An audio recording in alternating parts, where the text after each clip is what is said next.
to find out from the good congressman if you are a member of the Anti-Drugs Committee. No, I am not, my distinguished colleague. I am not a member of any committee right now, since I am part of the deputy majority group, Mr. Speaker. And if you are a what were you again, Mr. Speaker? Deputy Majority Floor Leader, Mr. Speaker. Deputy Majority Floor Leader. I'm very sure, Mr. Speaker, that you know very well that the Committee on Anti-Drugs is very active on RA 9165. I am aware, Mr. Speaker. Oh, you are aware, Mr. Speaker. Thank you. If you're aware, Mr. Speaker, then what was the purpose of the privileged speech? I don't know if my distinguished colleague was present when I was mentioning an amendment on Section 21 of RA 9165, particularly exempting the media from being signatories in drug-related operations, particularly on confiscated items, Mr. Speaker. All right. Thank you, Mr. Speaker. The reason why I wanted to ask the good gentleman is because, you know, RA 9165 was passed already in the last Congress. And during this Congress, it has also been amended. And in Section 21 of RA 9165, I don't know if the good gentleman is aware, the Deputy Majority Floor Leader is aware that Section 21 has been taken up. Can you repeat that, Mr. Speaker? Tagalogin ko po. Aware po ba tayo na yung Section 21 po, ito po ay tinitake up po dun sa amendments natin sa RA 9165 in the committee. Kaya nga po, Mr. Speaker, kailangan natin balikan at bilis-bilisan po ang problema po natin sa Kongreso. Kaya po tayo napupulaan ng mga kababayan natin. Napakarami natin mga batas na kailangang ayusin, subalit hindi po naaayos, kaya kailangan po natin bilis-bilisan.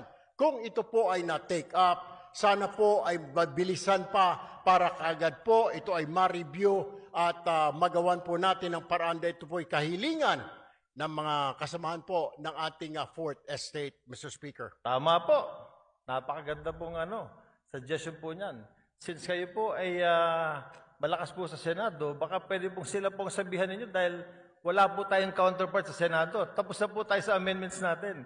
At yung pong privileged speech niyo kanina, pagtanggal po ng media, personalities, pag dumarating ang inventory time, pag mayroong bypass, wala na po sa provision. Pagdating ho natin doon, Mr. Speaker, we will do that. But for now, we really have to look into this, maybe push on and convince our counterparts in the Senate to pass this law immediately. Matatagalan pa po tayo kasi dadaan pa po tayo ng eleksyon. Pag hinintay po natin na umabot kayo ng Senado, ay isang taon na naman po yun. Congratulations po at inamin nyo na talagang panalo na kayo sa Senado. I'm very happy that a colleague of ours will be in the Senate soon. Pero ibabalik ko lang po, Mr. Senator, na ito pong hinihiling ninyo na tanggalin natin or i-amend natin sa Provision 21 of RA 9165, matagal na po naming tinabaho ito sa aming komite at tinanggal po talaga po namin to. Ang tanging hiling namin, katulad din ng hinihiling ninyo, sana nga po mapabilis natin ito sa Senado. Dahil sa Senado po, hindi ko alam, pero baka pwedeng kayo na po magsalita. Baka pwedeng kayo na mag-privilege speech. Pakisabi na bilis-bilisan po para itong hinihiling natin na ma-amend itong Section 21 ay matapos na. Alam niyo ho, I will just have to correct my colleague. Hindi pa po ako senador, Your Honor. Ako po ay isang mambabatas, ako po ay isang representative, hindi pa po ako senador. Do tumatakbo po ako senador Nais ko lamang po linawin na ako po ay isang congressman. Correct. Ako po ay member ng ACT-CIS Party List at hindi po ako senador.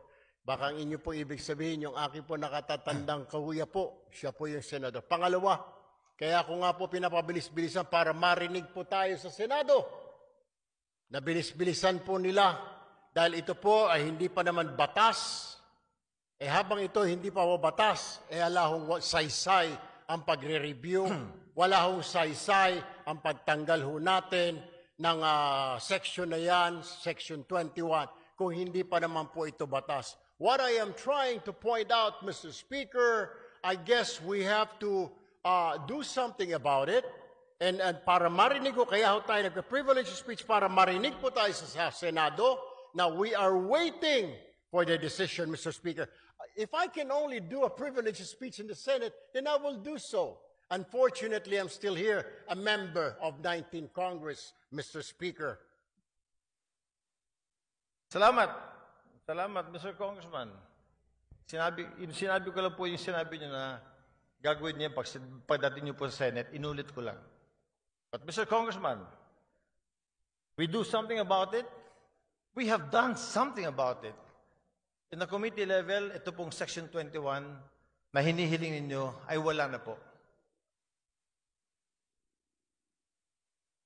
Alam niyo ho, Mr. Speaker, ito po ay nasa committee level at tulad po ng sinasabi ko, kaya ko nga po I am pushing for it, na bilis-bilisan po natin. Marami po tayo mga batas na pending po ngayon, hindi lang po itong 9165, marami pong kailangang revisahin, reviewin.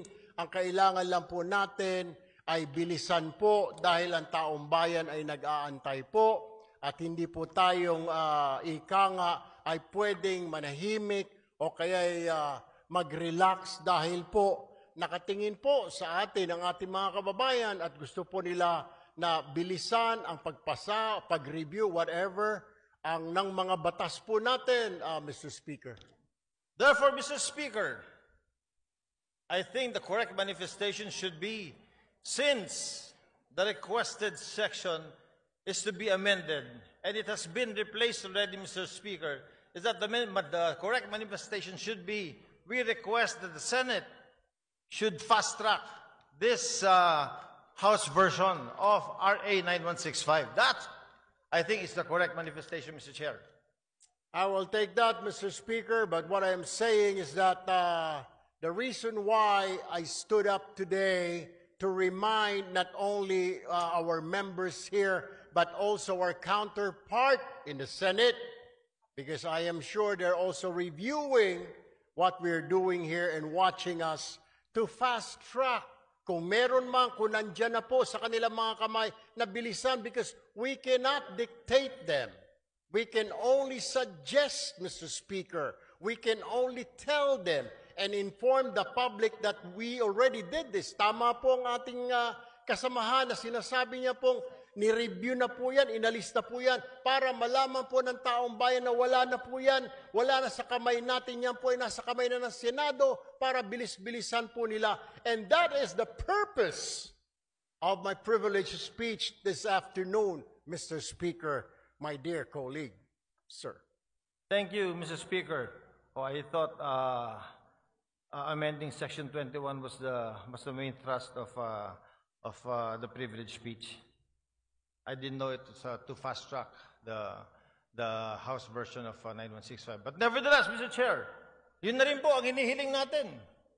Since yung nire-request po ng colleague natin na tanggalin po sa Section 21, yung pagsama ng media kapag po nag-i-inventory sa mga bypass, sa mga nahuli na ay wala na po sa committee level.